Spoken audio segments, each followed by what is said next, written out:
today's fast-paced world where technology continues to intertwine with almost every facet of our lives, how often do you pause to consider the forces propelling these advancements forward? And by that, I mean everything from the wireless networks that invisibly connect us to the very satellites orbiting our planet, the silent yet omnipresent radio frequency technology that underpins much of our modern existence. But hey, I think most of us take it for granted. I know I do. But today, I want to not only shine a light on that, but also the visionaries behind these innovations. What drives them to push the boundaries of what is technologically possible? So in today's episode of the Tech Talks Daily podcast, we're going to peel back the layers of the complexity that surrounds these technologies and reveal the human stories at its very core. And today I've got the huge pleasure of hosting Masha Petrova. She's the CEO of Nullspace, and also a trailblazer in the aerospace engineering field. But her journey is one of defiance, curiosity and innovation. From harbouring a distaste for mathematics to becoming a pivotal figure in rocket science and leading Nullspace's charge in revolutionizing RF simulation technology. This is one of those stories that challenges all preconceptions about who can be a scientist and what it means to innovate. Now, before I get today's guests on, it's time for me to mention the sponsors of Tech Talks Daily. And in an era where digital security is non-negotiable, legacy managed file transfer tools, they simply don't cut it now. So that's where Kiteworks comes in, revolutionizing the MFT landscape with unparalleled security credentials, including the much coveted FedRAMP moderate authorization. So with Kiteworks, you can benefit from advanced file sharing, email security and customizable integrations, all within a platform designed to safeguard your most sensitive data. So don't let outdated technology compromise your security. Step into the future of secure managed file transfer. Get started today by going to kiteworks.com. That's kiteworks.com, where security meets sophistication. But now it's time to get today's guests on. So buckle up and hold on tight as I beam your ears all the way to California to hear more about this inspiring story. So a massive warm welcome to the show. Can you tell everyone listening a little about who you are and what you do? Hi, Neil. It's a pleasure to be here. So my name is Masha Petrova. I'm the CEO and co-founder of a company called Nullspace. Nullspace is based in California, United States, and we develop software for electrical engineers to help them simulate radiofrequency technologies like antennas and radars. Well, it's a pleasure to have you on the podcast. And before we even start talking about some of the great work that you're doing, when I was doing a little research on you before you came on the podcast today, I noticed you had a semi-viral LinkedIn post recently. It seemed to be a huge hit with the development community. Can you tell everyone listening a little about that? Yeah, thank you. You know, what's funny is I have kids, and I told my 11-year-old and 18-year-old that, hey, I have a post that went viral on LinkedIn. First of all, they barely know what LinkedIn is. And then they said, oh, really? They got so excited and they said, can we see it? And I showed it to them and they're like, that's not viral. That's only 300 likes. That's like nothing. You're nobody on TikTok or on Instagram. It's kind of funny how this world works. But yes, I wrote a post out of frustration, really. So my background is in engineering. I have a PhD in aerospace engineer. I was a real engineer for a couple of years there before diving into the evil world of sales and marketing and staying there. And I spent about 20 years of my life in engineering software space, meaning I led teams, whether it's marketing or business development, or was an engineer myself, in companies that develop software for engineers, electrical engineers, mechanical engineers, aerospace engineers. It's not something that you would think as super sexy space, but it's extremely important and needed because everything around us that's technology, from the car that you get into and don't think 2 seconds about, that carries you safely to your destination, to the plane that, hunk of metal that's flying through the sky, to the bridge that you're driving over every day on a freeway, right? That doesn't collapse. All of that is built by engineers, and engineers need tools, and some of those tools are software tools. These are reliable, very hard to develop software tools. And that's my world. That's what I lived in. And I was getting frustrated because right now I'm the CEO, as I mentioned, of a startup. We're raising venture capital. And turns out it is very hard to raise venture capital for a very practical engineering, reliable and non-sexy type of company, should we say. And so I was getting frustrated because there's been a whole whirlwind of acquisitions in our space recently, which hasn't happened before ever. So these larger companies, for example, one company was called Ansys, company most people have not heard of unless they're an engineer. And if you are an engineer, you definitely heard of it. Develops engineering software, engineering tools, that was recently acquired for $35 billion. And the interesting part is $35 billion as an acquisition number is large enough. But what's even more interesting, they were acquired on, I believe it was 16 times their revenue multiple, meaning their revenue was only $2 billion annually each year. And they were acquired for $35 billion by a company that has revenue of $8 billion. So, and there's been a number of these acquisitions recently. And so, investors have been asking me like, hey, what's the deal with all these acquisitions in your space? Like, we've never heard of them. Like, no one's heard of these companies. What are they? Why are they selling for so much? And I think the answer is that I've been seeing this space kind of going into this direction for a long time. Engineering tools are hard to develop. Again, it's not like a AI app. It's not Instacart. It's not Facebook. You can't just get a few developers to mock up a prototype in a month. It takes years because engineers use those tools to build things that we use for safety, right? And so my take on this acquisition space was maybe we're finally in a space where the world is realizing, or at least these larger companies are realizing that, hey, engineering software is crucial for our infrastructure as humanity. And as we're developing technologies faster and faster, these engineering tools are going to be really needed and really important. And so they're buying them up. And there's not like much of them. One of the reasons I invited you on the podcast today was to demystify engineering simulation. Every day I take a different topic and try and put it in a language that everyone can understand. So with your extensive background in aerospace engineering, I'm curious, why do you see engineering simulation as a pivotal element for our technological future, and how does Nullspace contribute to this vision? I'm sure it's a topic that you're incredibly passionate about. So can you demystify it for everyone listening? Yes, I am very passionate about it.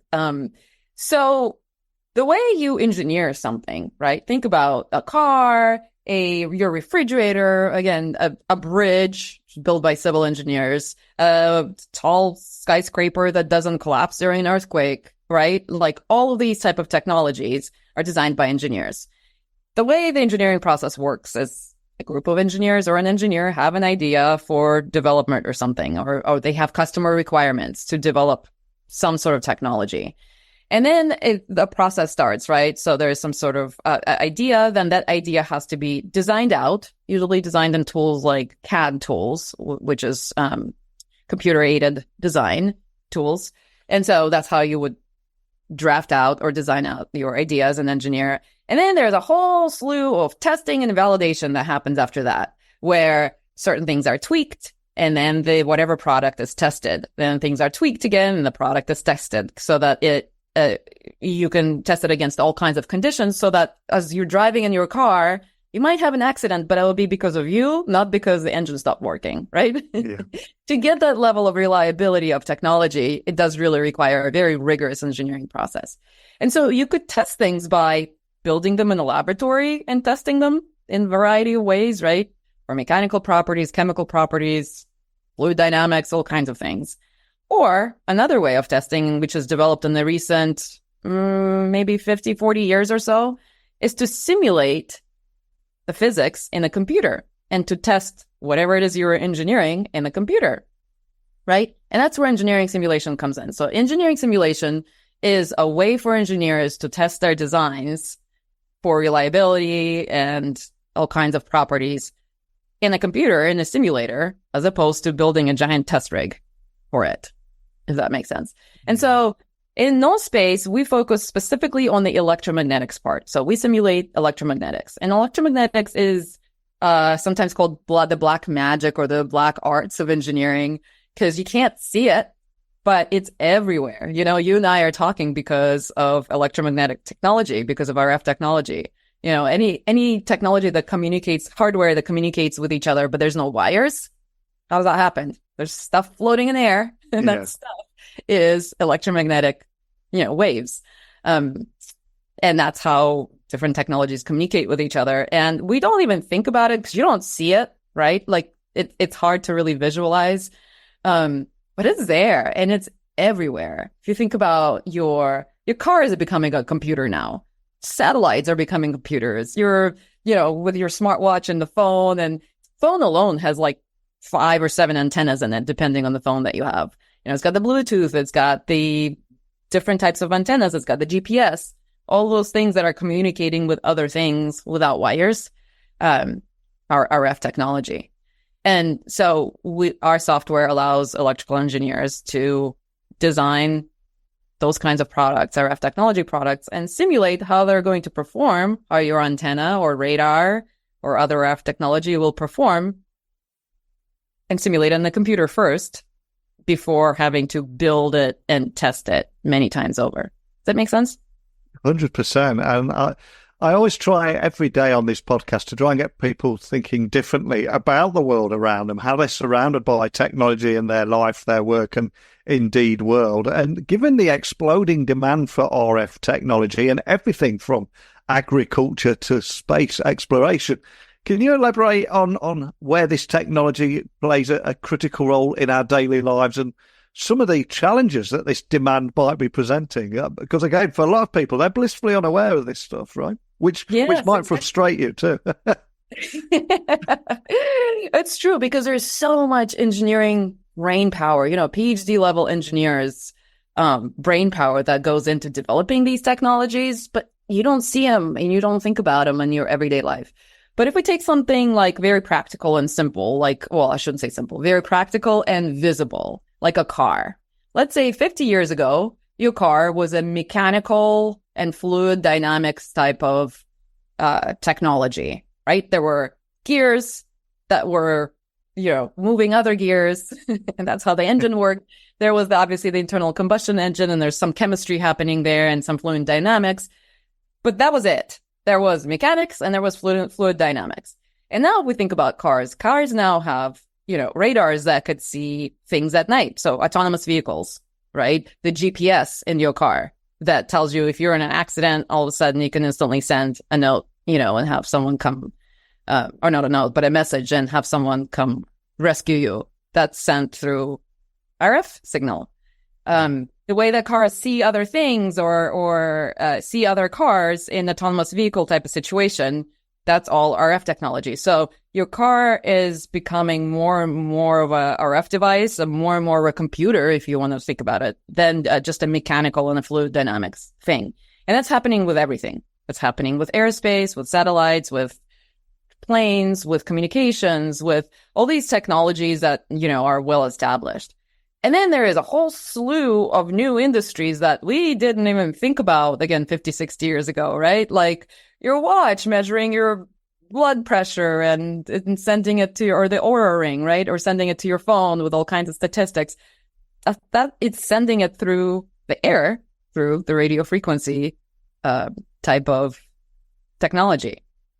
And so there's a whole new markets that were born based on RF technology and electromagnetics.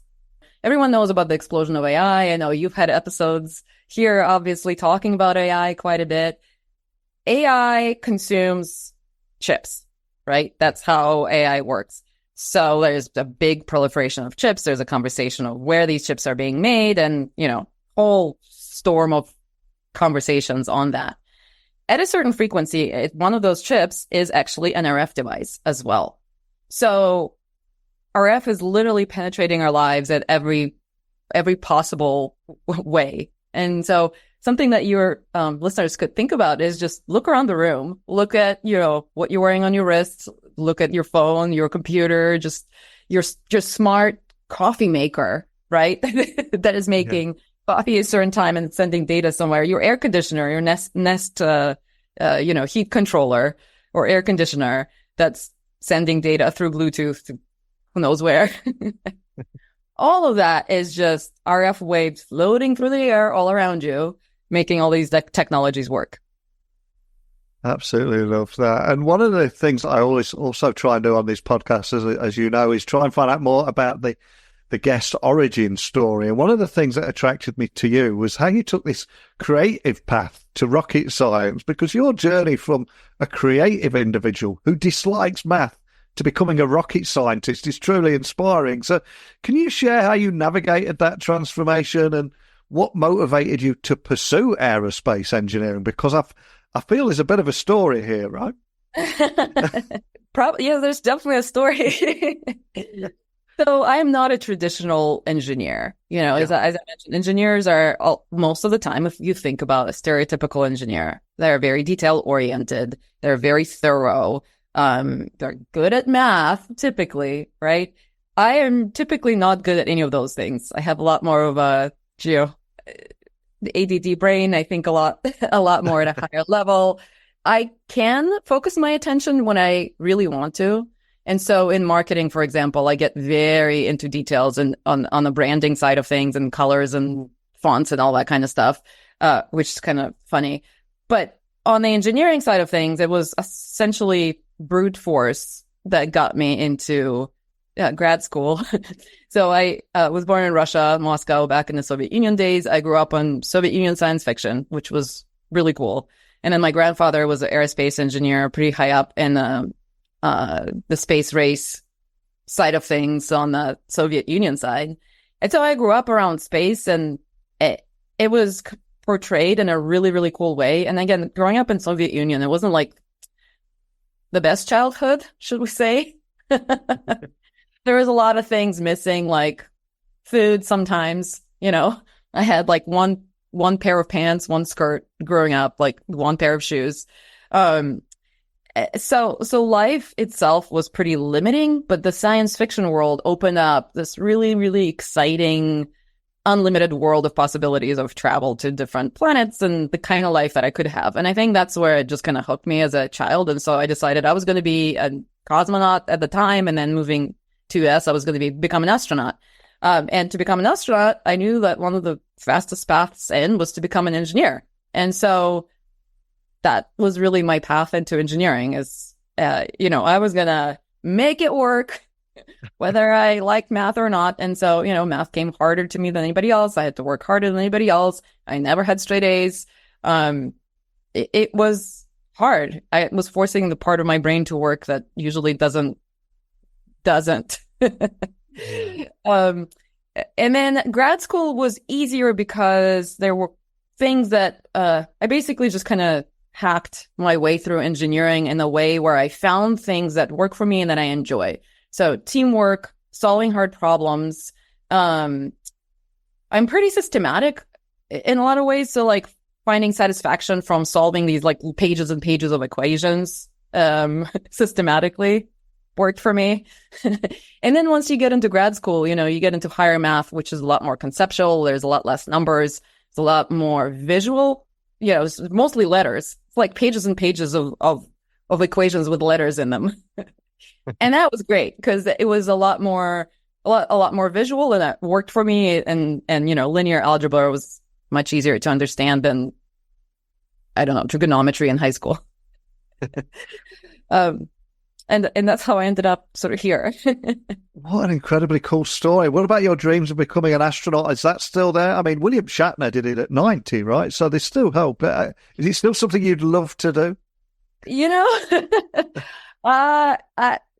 I moved to US and all these opportunities opened for me, and I truly saw like, wow, there were opportunities in this country that in the Soviet Union I just never had. And I realized like, whoa, you could do a lot on Earth. Like you don't have to actually go and sit in a teeny little capsule and pee in a diaper and swallow your own toothpaste, to do cool things. And also you can blow up, when you're going up on the space shuttle. And it's just the risk of it. And the toothpaste swallowing, and it just wasn't working for me. And I found a lot of exciting things on Earth. And so I still love that idea. Yeah. And I still love the thought of one day, being able to live in space and the whole Star Trek, concept. And it's exciting for most people, I think. Yeah. But, it really is. But I figured I can build things here on Earth and get just as much excitement. Absolutely love that. And I don't want to exaggerate any stereotypes out there, but as someone that feels more extroverted in that than that traditionally introverted feel of engineering, it feels quite unique, your personality here, and so refreshing. So how has that aspect of your personality influence your career path and also leadership style at Nullspace? Is this something you get a lot too? Wow, that's such thoughtful questions that you're asking. Thank you. Yes, I am an extrovert, and that's probably why I did not stay in engineering. I was a real research engineer right out of grad school. I went to a small startup as a research engineer, essentially, and realized sitting in front of a computer for 8 hours a day, it just wasn't working for me. And so very quickly, I made friends with salespeople, and the salespeople are like, "Oh, this one can talk. Let's grab her and let's start talking to her." Because for a while there, we had a VP of engineering who would make his rounds through, VP of sales would make his rounds through the engineering department, through developers. We had a team of, 10 engineers and developers, and tried to talk to everybody, right? And the engineers are just getting annoyed because they're trying to get their work done. And the sales guys are just bothering everybody every day, right? Yeah. I would talk to him because he was the only one who would talk. And so I got this role of sort of being the liaison between the engineers because they respected me and I respected them and I understood what they were doing. And then the salespeople, because I appreciated their extrovertness. And then the marketing people, because I love the artistic side of marketing. And so I got this unique role of being able to communicate with all of them, and all of them coming to me, and me being essentially like a linguist, right? Or translator between the different functions. And turns out it's a really fun role. And it got me in front of customers, and I loved working with customers. And so I kind of found my niche to where, especially being the CEO, that extroversion definitely really serves me. But the ability to because I went through grad school, I went through the grueling process of getting an engineering degree. I understand how hard it is. I understand engineers. I understand what they're trying to do, and I don't try and break them or force things when I set up marketing campaigns or operations. I try and respect the engineering process as much as I can because I've been there and I get it.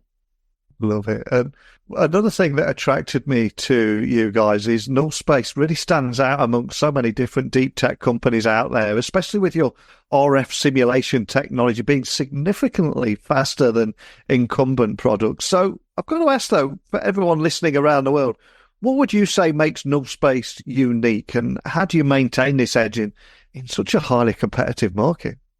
Yeah, so engineering software, or engineering simulation tools, I should say, that I was mentioning in the beginning of this podcast, have been mostly developed, or that technology really was kind of burst out on the scene, I should say, maybe 40, 30 years ago, when you started to get real, commercial software that could be used as engineering simulation software by engineers, right? And being sold commercially.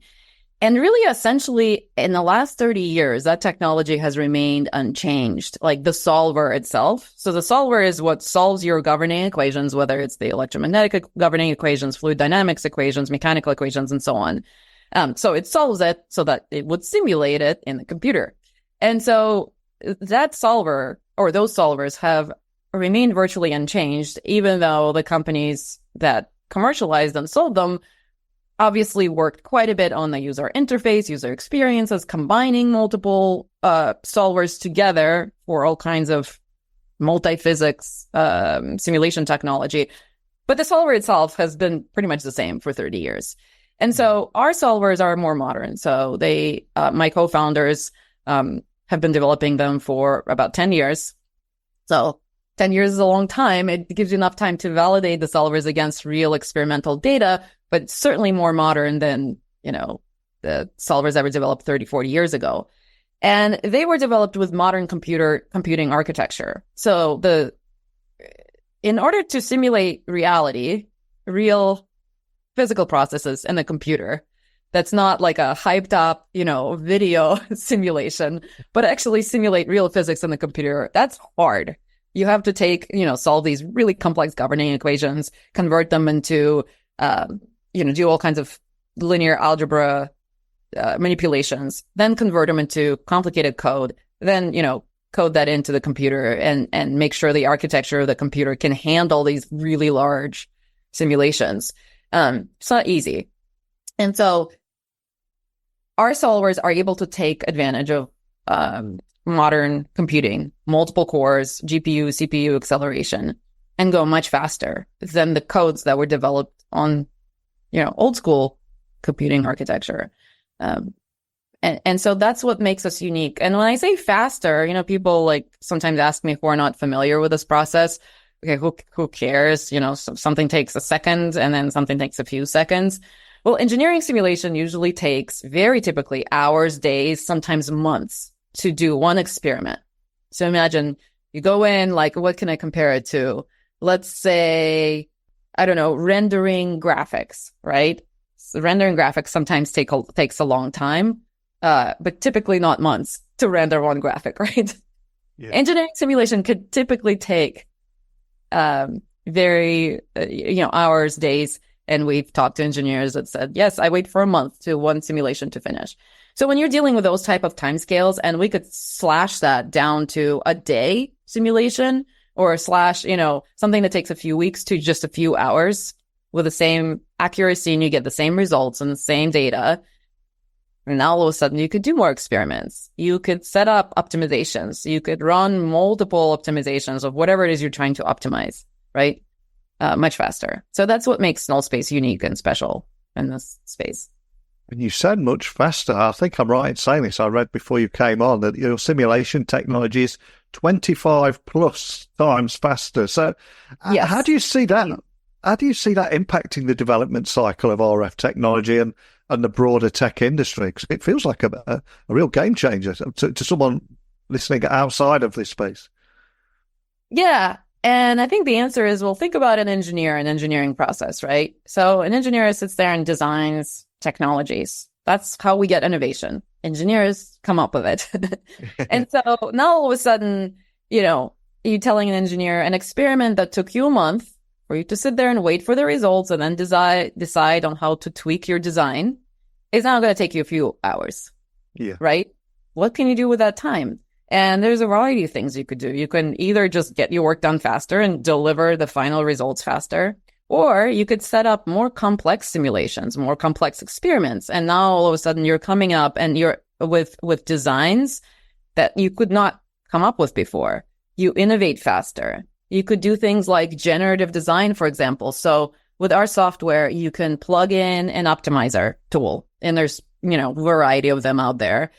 Through Python API, you can plug in an optimizer and basically run our simulation on sort of an auto loop and design, let's say, an antenna with a pattern that is generatively designed that a human could not have designed because you just needed to perform too many calculations, that now is capable of doing things that, a human designed antenna was not able to perform. So you can innovate way faster. You can come up with stuff you couldn't come up with before. You can go to market faster. You can get your work done faster. So there's a whole variety of things of how you can use that time as an engineer. Absolutely love chatting with you today. And looking back at your career, obviously you've had such an exciting career that began as a creative individual who disliked math to becoming a rocket scientist that's now leading Nullspace. For anybody listening anywhere in the world that maybe they're inspired by listening to a story like that, what advice would you offer to an aspiring tech leader, especially, I would say, women and creatives looking to make their mark in the tech sector and somehow talk themselves out of it, or say that they're not technical enough, or they don't like math, etc.? What advice would you give to that person listening? Oh, yeah, that's a pain point. So I think, first of all, the world needs more engineers. Engineers make the world go round, They make our lives safe, reliable. They give us opportunities to travel to space, to go under the ocean and explore all kinds of depths of, the depths of oceans and just the most far off places in the world we're able to explore and understand because of engineers, right? And what's interesting is growing up back in Soviet Union, so obviously there was lots of problems with that country. I'm very happy to be an American. I'm very happy to be here now. But one thing that was certainly very different was the culture of, if you were a girl, you were expected, everyone's equal in Soviet Union, right? We know that's not naturally the same, but whatever, that was the philosophy. Everyone's equal. And the good thing that came out of it is as a woman, you could love fashion, you could be extroverted, you could have a huge group of friends, you could like going out, you could like, to taking care of your physical appearance, let's say, and at the same time be really good at math and get a PhD. And like the two were not mutually exclusive. We're here in US, unfortunately, I don't know how the culture has evolved that way, but it's seen as mutually exclusive. So you're seen as if you're a woman who is going into engineering, then you must have zero, taste for aesthetics. You cannot be extroverted. You cannot be, a typical, what you would think of as a girl, and be really good in math and sciences and engineering. And that's unfortunate. And I think that culture just needs to change. There's no reason for that duality. Two things could be true at the same time. Yeah. You could like colors and I don't know, makeup and have a ton of friends and still be really good in, engineering and still have a PhD. So I would say to girls out there, do things that are hard, do things that other people are not doing. And I mean, my mom cried when I told her I was majoring in engineering. She cried. She's like, why would you kill to throw your life away like that? You could be such a beautiful dancer or an artist. Like, why would you destroy your life by becoming an engineer? And of course, my mom's a doctor. My dad's a chemist, which is funny. They should understand that, right? But I think just because you're naturally extroverted and you're good at something doesn't mean that you don't want to force your way through something hard, because sometimes that opens doors that would have never opened to you before. And so I would encourage anyone who's listening who's maybe more artistic, more extroverted, not a stereotypical engineer. If you have enough grit to do things that are hard, go into engineering. Because you can, with an engineering degree, you could do all kinds of other things, but you will look at the world and you will understand things in a way that without that degree, you never can. I think that's a beautiful and powerful moment to end on. But before I do, I want to get one final insight of you, because there is such a huge pressure on everybody listening at the moment to be in a almost state of continuous learning. And also, none of us are able to achieve any degree of success without a little help along the way. So is there a particular person that you're grateful towards, maybe helped you get you where you are? Maybe they just saw something in you, invested a little time in you, that we can give a little shout out to at the end of this podcast? And also, how do you self-educate? How do you keep up to speed? Because the world of engineering and technology is just moving so quickly now, isn't it? Yes, moving very fast, and it's hard to keep up. Maybe I can combine an answer to both of your questions. And there are certainly many, many, many people that have helped me to learn and get to where I am throughout my career and throughout my life. I can't even begin to name them all. But maybe I can name give a shout out to a program that I'm part of right now that's helping me learn and grow. So I do feel like I'm drinking from a fire hose at the moment. We are so Nullspace is a part of an accelerator called Creative Destruction Lab, or CDL accelerator. It is throughout the world, and they have multiple cohorts or streams, they call them. So we're part of the manufacturing cohort. It's a really interesting program. They don't take equity. They don't pay them anything. You have to be invited and accepted into the accelerator as a startup. And then you go through 8 months of pretty grueling coaching process with really amazing mentors. So I want to give a shout out to CDL Accelerator to our manufacturing stream, and to our mentors that are working with me every day. They're spending way more time than they should. And these are people who are getting paid thousands of dollars to consult with private equity firms and VC firms. They're all investors themselves. They're operators of companies, and they're giving and donating their time to coach me on how to fundraise, on how to build a company, on how to essentially grow up into being a professional CEO. It is very hard because I'm constantly learning things that are so new, and I'm not a spring chicken anymore. So it's like, it really stretches your brain capacity. But they have been just so amazing and supportive, and I've learned so much from them. So I'd love to. That's one of the ways I learn, kind of hands-on and experimenting. And CDL Accelerator allows me to do that. Well, a big shout out to all at CDL Accelerator for everything that they're doing. And for yourself, for anybody listening wanting to find out more information about you, your team, all the work that you're working on at the moment, or maybe just reach out and connect with you or find out more information, where would you like to send everyone listening? For sure. So to connect with me, I'm happy to connect on LinkedIn. It's Masha V. Petrova on LinkedIn.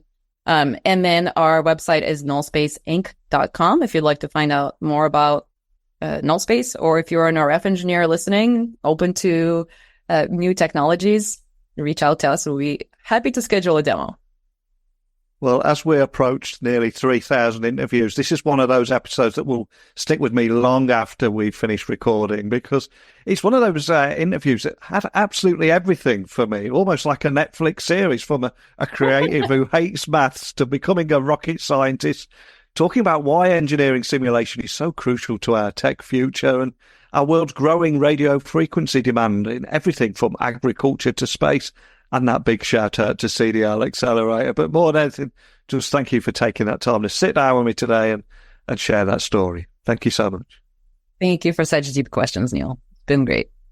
I think it's clear that the landscape of engineering and technological innovation is as much about resilience and vision of those who dare to explore it as it is about the technical challenges that they solve. And I think Masha's journey from a creative young girl with a dream of space exploration to becoming the helm of Nullspace, a company at the forefront of addressing the critical shortage of electromagnetic engineers, I think it's testament to the power of perseverance, diversity, thinking outside the box. And this story not only demystifies the complex world of RF technology and engineering simulation, but for me, it serves as a beacon of inspiration for aspiring engineers that could be listening to this anywhere in the world. Regardless of your background or personal inclinations, I think Masha's narrative underscores a powerful message. Innovation knows no boundaries. So I sincerely hope that today's episode has sparked your curiosity and encouraged you to look beyond the surface of technology and appreciate the diverse tapestry of people and the stories that make it all possible. But what part of her journey resonated most with you? How do you see technology and innovation evolving in the coming years, and what role do you see diversity of thought and different backgrounds playing in shaping that future? This is where I put the microphone in front of you. Please share with me your thoughts, join the conversation, email me, techblogwriter@outlook.com, Twitter, LinkedIn, Instagram, just at Neil C. Hughes, and please keep pushing the boundaries of what's possible. And also, why not join me again tomorrow for another conversation just like this? So thank you for listening as always, and until next time, don't be a stranger.